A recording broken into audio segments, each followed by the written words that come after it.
Welcome back to the podcast where we explore the real stories behind India's most impactful startups.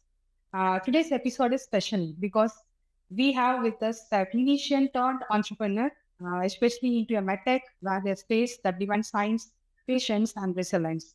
Joining us today is Dr. Gautami Jawahar, the CEO of Cellutron, a founder who chose one of the most complex sectors to build in and is navigating the regulation, innovation, and healthcare impact all at once. Dr. Gautami, welcome to the show.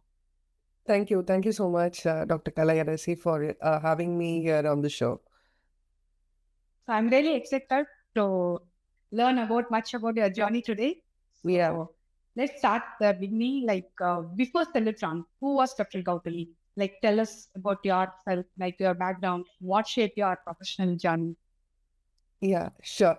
So when I went to medical school, many of my friends were also more interested into the clinic. I was the only person who was so much interested in research.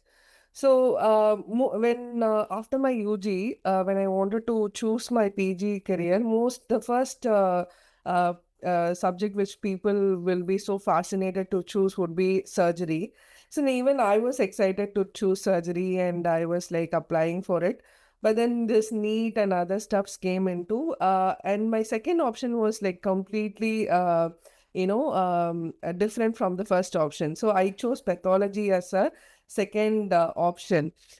Because I have an inner, a researcher in me who wants to do some kind of research in terms of medical field. So I chose this pathology as a profession. And then, like after my PG, like any other person, I wanted to do PhD abroad. I started applying for PhD positions abroad, and simultaneously, I came to one of the institutions where there are like an incubation center where there are multiple people where they're doing their research and developing their company. When I applied, I luckily got a position in Netherlands, and simultaneously I applied for a small grant and I got a grant. So now the path is given to me, like whether to go for Netherlands to pursue my PhD or to take this grant and build my company. So I chose the hard way around and took the grant and started working on this particular company. And that's when the journey actually started. So, is there any specific moment or turning point that derived this idea to jump into this kind of startup? For example, your startup is very unique, I would say, most of the metrics. What Yeah. was the turning point for that actually? Yeah, so that is because of the people are very, very skeptical about choosing regenerative medicine. So I hope that would be the future where we develop organs and tissues and give it to the patient. So I know the path is very tough, but in my early childhood days, I when my grandmother was affected with breast cancer, and all our grandparents are very, very close to us, and especially mom related grandparents are a little bit more closer. That's actually the fact in anywhere in India. So my grandmother was very much close to me. When she was like losing her life and when she was losing her breast tissue, the only thing which she told me was none of them should be suffering like me. That was in my eighth standard. That words actually is still there with me. So I cannot lose anybody who is near me, or somebody who is suffering like this. I cannot leave such person. So when she lost her breast, even at the age of 60, she was very much unhappy with the appearance.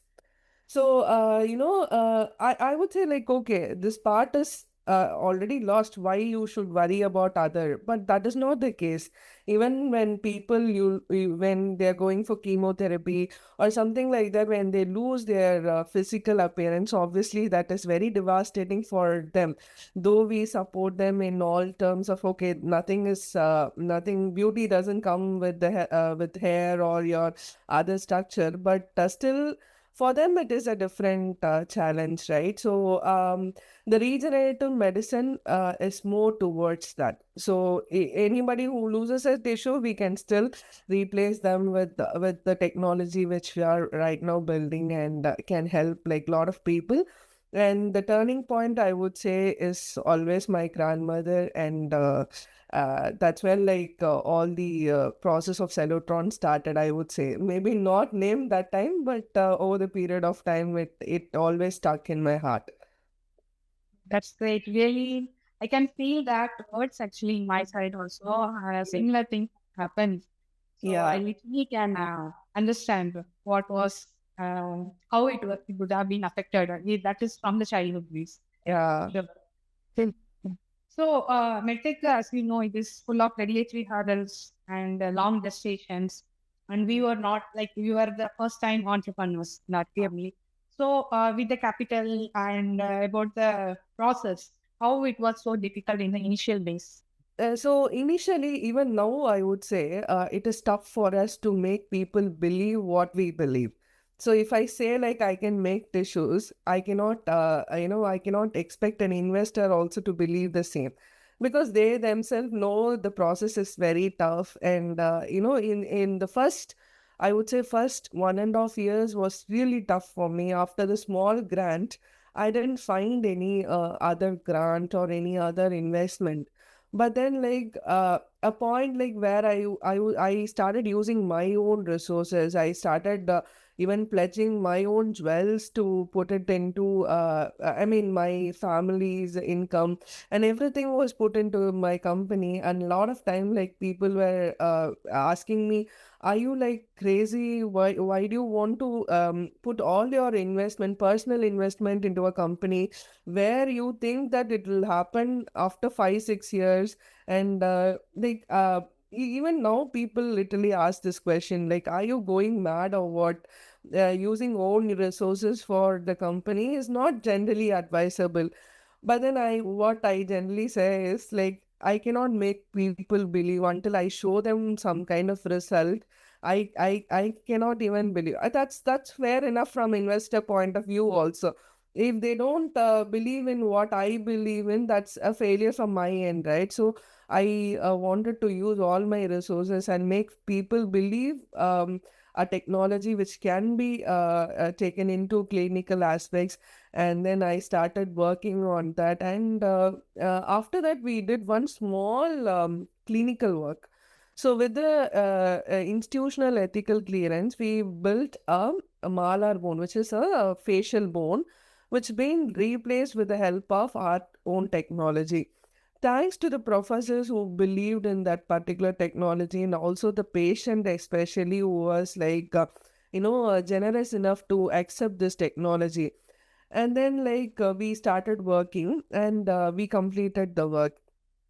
After that only I myself had a belief, okay, this is working out, so we have to now shout and tell people that I have to, this is working out, please believe in me, and please invest in us, because this is going to be the future. I think like I didn't shout enough so that people didn't listen earlier. Now that my voice is little more higher with the help of this clinical thing, so I think it would be heard much ahead to the investors. And that's when like we got a small investment from Campus Fund, and with that like we started moving. What you said is very true. And when a woman believes in one of her idea, she invests everything, her time, family, money, everything. But obviously, she sees something else, like nobody can see that at the initial stages. And women are much more strong in their intuition. And this is what I would say is likewise, many women founders have some belief in their idea, and funding investments and other angel investors has to see that. It's from a women perspective too. Yeah, yeah. So So you have jumped a little more about the clinical validations that you were talking. Just for the followers, as an intro, like what exact problem that you are solving through Cellitron from the intro point of view? Yeah. So basically, we are into a technology called 3D bioprinting. So 3D printing technology is there from the year 1980. So the technology is already there, but what it is used for? So the 3D printing technology is used for many purposes like building plastic toys or like building houses or the 3D printing technology itself is an age-old technique, but in terms of medicine, it's called as bioprinting. Why it is bioprinting? Because we use living cells to make it as a living tissue. So that is where the term bioprinting comes into action. There are like people who started working in this bioprinting technology for past 15-20 years, but the result was not very very much expected as expected. So now what we are doing is we are more focused towards the stem cell based bioink. So for example, if a 3D printer has a material to flow into it, right? So generally it's plastic or a concrete or something like that. So in terms of bioprinting, it's a bioink generally. So we use stem cells which is derived from the patient. So it's a patient specific bioink which will be then used for building the tissue. So this is the unique thing which we are trying to, emphasize more cell-based bioink so that it can be used. Cell could be the only factor in the regenerative process. So many didn't believe this. So even when I was talking to Kiran Mazumdar, the founder of Biocon, she also, believed the same thing. I exactly said what I said right now, that cells are the only driving factor towards regenerative medicine. She said like even Biocon is working towards that. I think like you are catching up the you exactly know what the future is. So cell based bioinks are it's just getting their gears up to make regenerative medicine a promising field. So we are developing bioprinters, so the machine which prints the tissue. So why we are building machine is because there are machines available which is at the very costlier end. So the technology is very simple. So we can make these machines, and we wanted to get initial revenue in the company. That's when we started building our own machine. And I had an experience with one of the well-versed bioprinter from an international company, which promised that the cell will be preserved. Also, didn't give us a better result. So this also many a time I used to tell to my investor, because I worked in certain printers, but then the end results were not very promising as I expected. Then we started building a system where the cells can be preserved in terms of printing.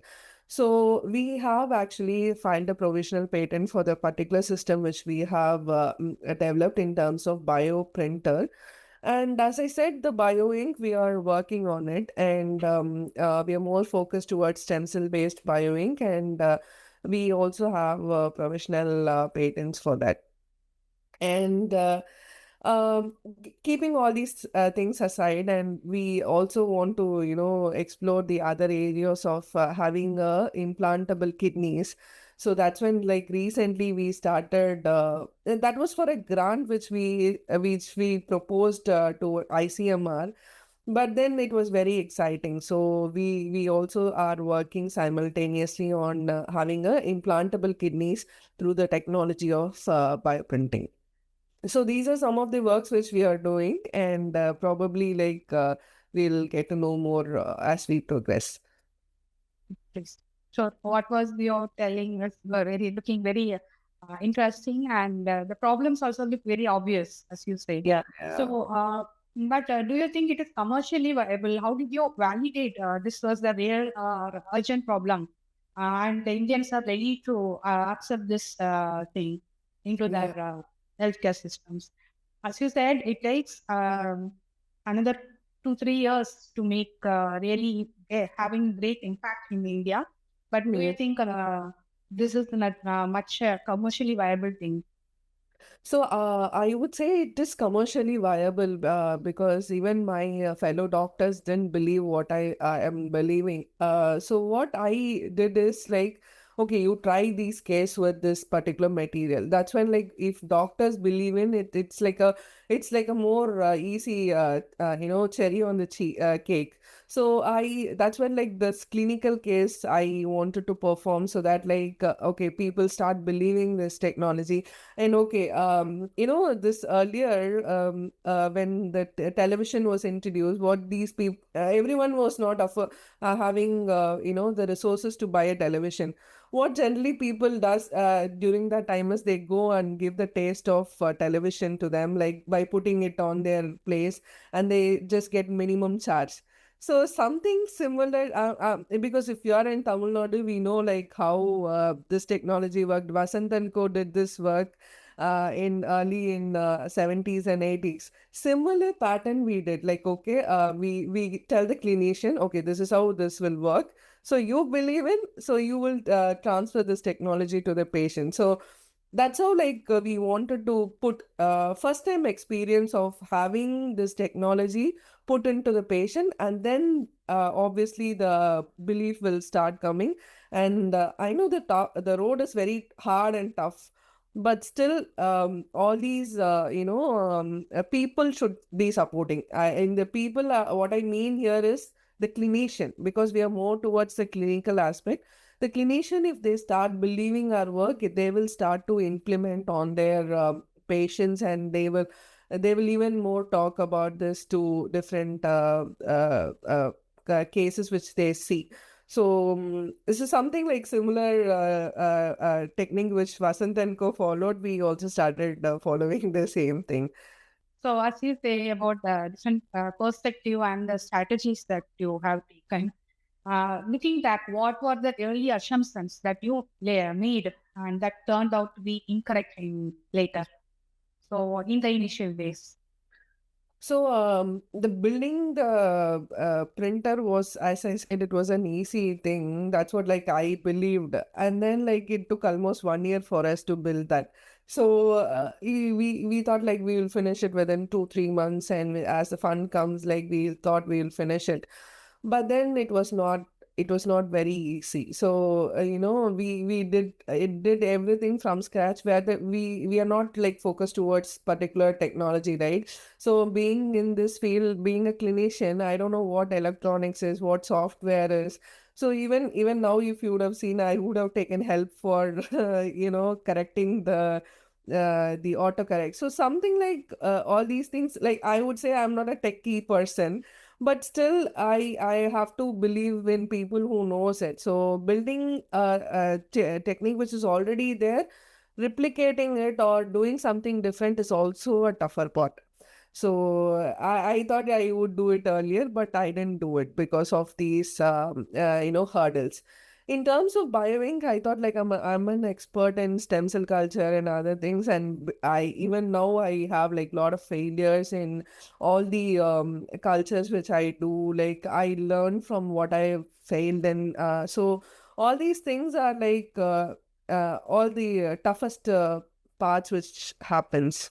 So, as you are mentioning about the feedbacks or the different strategies, what are the different things that you got from clinician perspective, other clinician perspective, or hospitals that changed your product, which was in your mind earlier, but it has shaped up? For example, it would have been evolved in a different way, or you would have brought up some more ideas from others' perspective. So, what kind of feedbacks that you received from the relevant people, like the hospitals or clinicians? The system itself, the printer which we have developed is, or the lot of inputs were from orthopedic person, dermatologist, or the person who wants to work with reconstructive surgeries. So all these people were also, like, giving inputs on, we want this to look like this, we want this particular system, and it should be like a plug and play, nothing to be like very complex. So all these things were the inputs which were given by the clinician, and especially orthopedician, because, like, a lot of regenerative works are towards orthopedics, and the disc replacements, all these things are done mostly in terms of orthopedics. So they were the one who were like giving me, okay, I need this much of build quality, and I want this factors to be added in your bioink. So they were like giving a lot of inputs in terms of both the printers as well as bioink. I would say especially a person called Dr. Shashank. He's co-founding this company from US. He's currently placed at US. So he actually is working in a stem cell based product, especially on exosome. So he was like working, he was more stressing me on this particular exosome. I didn't believe it earlier, but he said like if we add these particular add on to this particular bioink, you will get better results. So that was a belief which he had.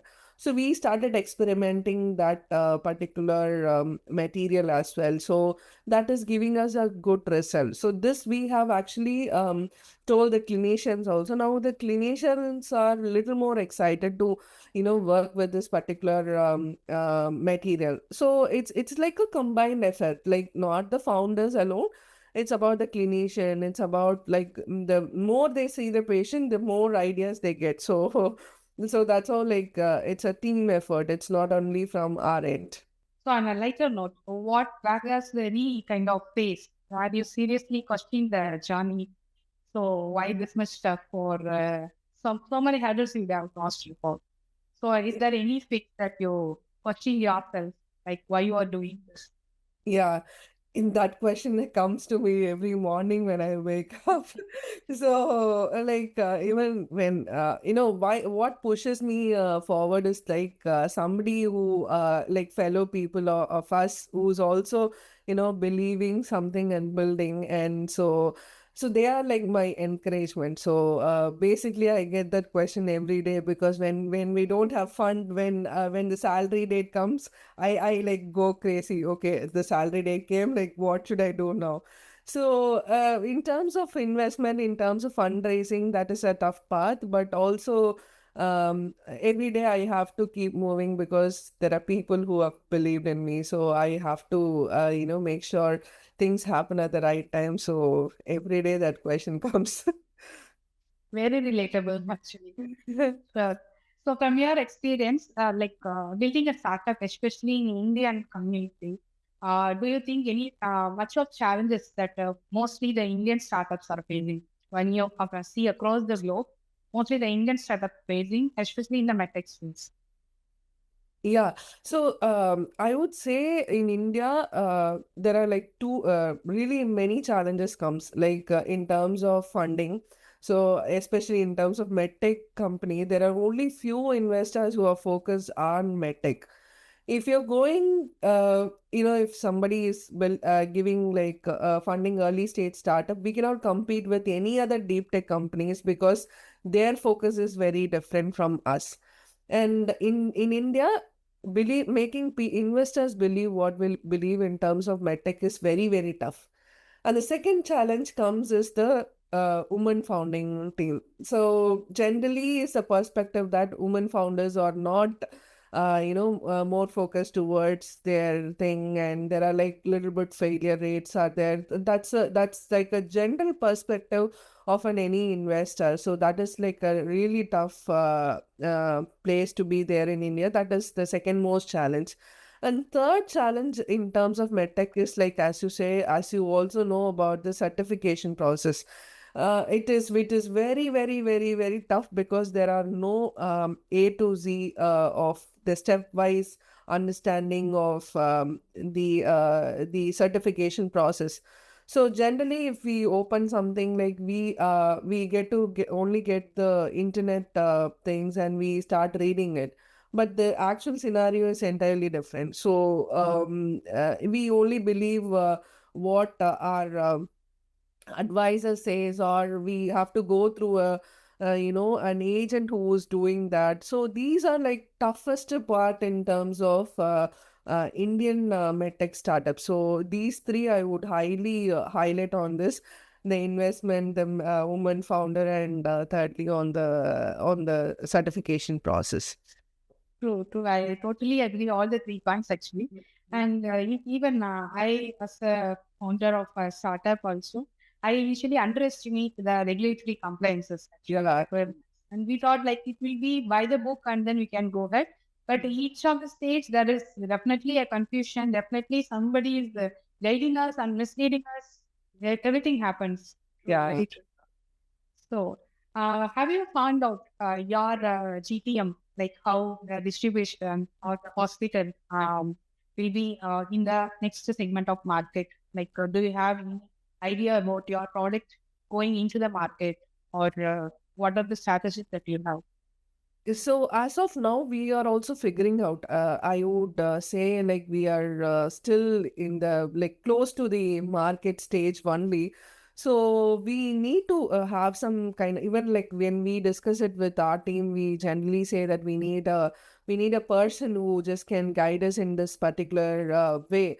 So like I would say like as a researcher, like I am like more focused towards the product and how the product comes out. So I'm like more focused on that, and that's not exactly what a market need, right? So to understand the market need, I have to still equip ourselves in terms of building the product in terms of getting to the market. So we are actually in the path of identifying it, and whatever the strategies which we have right now figured is in terms of investors voice.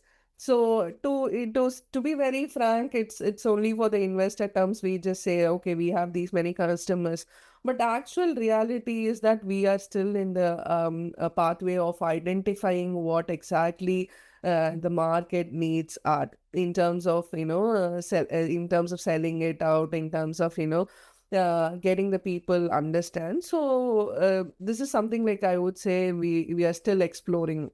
So, what is your early mistake that made you as a powerful lesson in your startup journey? The mistakes I would say is waiting for the fund. So the wait for the fund is the biggest mistake I made. I would say I literally wasted around 1.5 years because of my fear. Because like fear of failure, right? Fear of failure is something like I still have it. I'm trying to overcome it, but the fear of failure, which in turn, in terms of like investment point of view, I waited for investment. I spoke to a lot of people, and instead of that, if I would have utilized that time for building the product, it would be much more easier for me to knock out the doors. So I would say the waiting period I had for 1.5 years was the biggest mistake I made. When I see somebody like that, okay, you start building it and things will automatically fall in the place. So the wait period was, I would say, is the biggest mistake I made. True. But I couldn't agree more on that part. Like the fear of failure. Actually, in my experience, I feel that the fear of failure has driven more into making our decisions in a disciplined way, actually, and to check our in stages in each of the levels. It made us to stand where we have to and also to reach the heights, I would say. So it is definitely a good thing, I would say. But the waiting part, as you said, most of the founders still lack or still didn't understand that part exactly. So, yeah. And coming to end,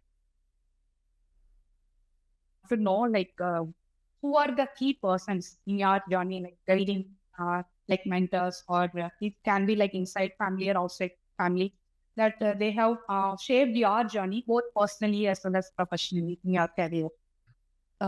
First, I would start with my parents, because I had an early marriage and everything was like, was a different journey for me. So my parents even still now supports me with all their 100% efforts. Even if I say, okay, even if I'm fed up, the only person I call is my mother, and the second would be my sisters, who are like always says that, okay, you do it, we are there for you, we will support you. So I would say parents and my sisters.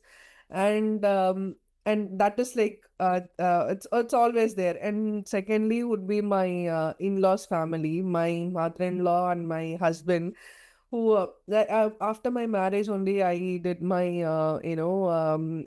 I finished my UG and I did my PG. And then like when I said I'm not going for job, I'm going to build a company, so they didn't go crazy. They believed, okay, she is doing something, she will somehow like she will figure it out. So I would say my husband, my mother-in-law, who was like supporting me every day. And third important person is a very, very important person, because he's a co-founder of Kelvin 6K, my brother-in-law, who was like, who was behind Cellotron. He is there.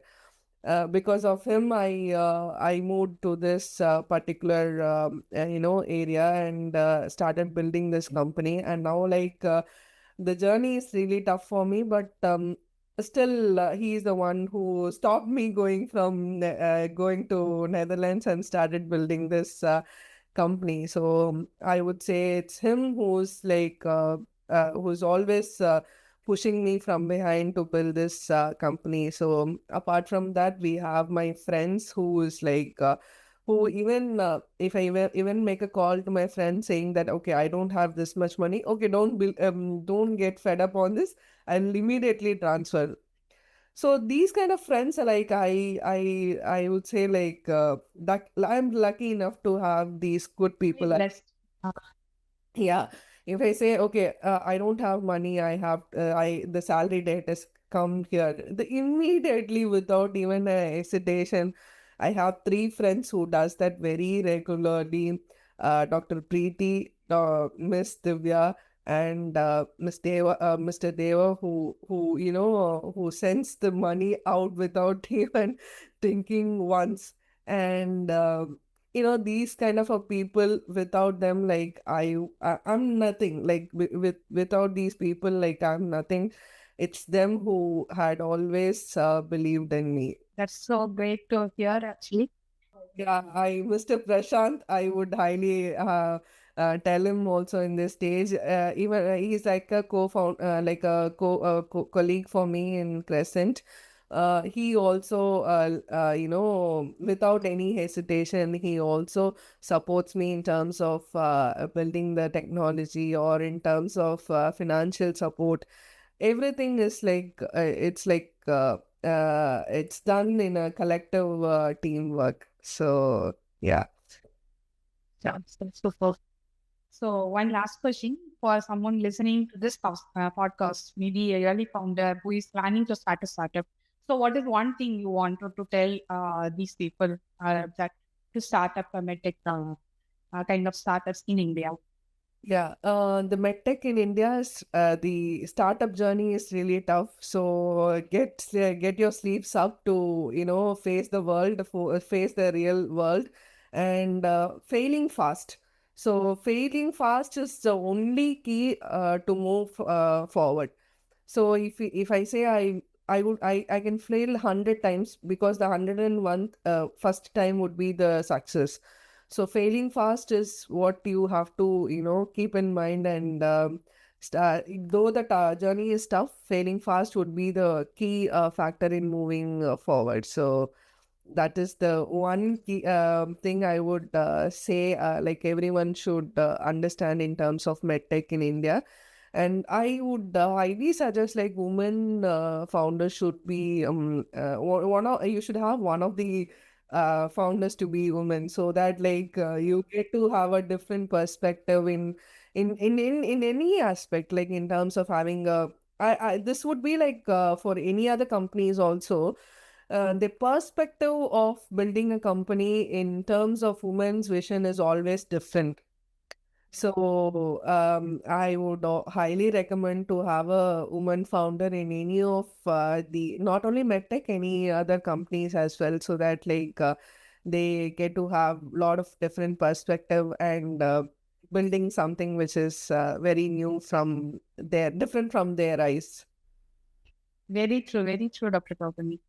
And thank you so much. And this has been incredibly insightful. And your journey, you highlighted many of the medtech struggles of initial founder. And I can see all the endurance, that gratitude and responsibility in your talk sessions. So thank you for sharing your honest opinions and lessons with us. Thank you. Thank you so much, Dr. Kalai and Med Device, for having me on this show. And thank you really so much. And I hope like we can see a lot of medtech companies coming up after this. Or I know I want to see a lot of women founders to be there in this forum as well. And thank you so much for having me here. Thank you. Until next time, keep building, keep learning, and keep solving the real problems. Signing off, Kalayarsi Sivaji. Thank you.